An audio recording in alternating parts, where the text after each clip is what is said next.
ईश्वर के होरिल मांझी, उनकी पत्थर से कूचकर हत्या कर दी गई थी। हम लोगों को इस संबंध में जैसे ही सूचना मिली, पुलिस अधीक्षक महोदय के द्वारा एक विशेष टीम गठित की गई थी ताकि कांड का सफल उद्भेदन हो सके और साथ ही साथ जो भी इस कांड में संलिप्त अभियुक्त हैं उनकी गिरफ्तारी हो सके। चूंकि घटनाक्रम ऐसा था कि हम लोगों को वहाँ पर जो घटना की विभत्सता थी उसके आलोक में जल्द से जल्द कांड का उद्भेदन बहुत आवश्यक था।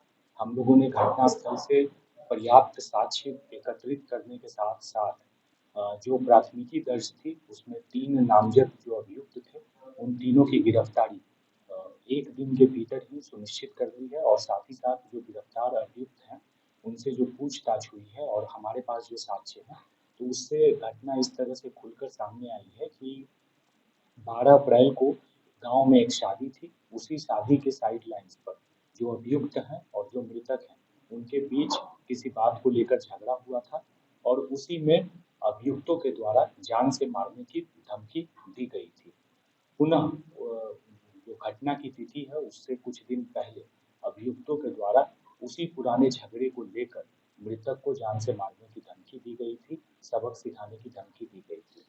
इसी बात को लेकर जो मृतक हैं वो दिनांक 22 अप्रैल को अकेले पाए गए थे और अभियुक्त पक्ष के द्वारा मिलकर मृतक को जो मृतक व्यक्ति हैं उनको घेर कर उनको जान से मारकर पत्थर से उनकी हत्या की गई।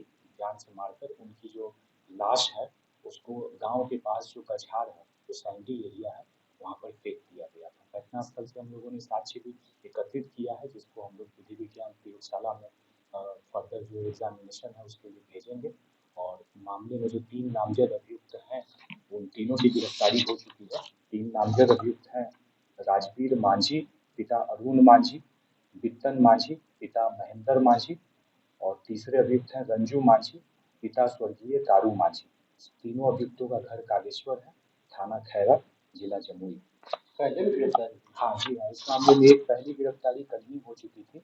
शेष जो अभियुक्त थे उनकी गिरफ्तारी के लिए हम लोग लगातार प्रयासरत थे और सफल छापामारी के आधार पर उन दोनों अभियुक्तों की गिरफ्तारी भी सुनिश्चित की गई। घटना का वजह क्या है?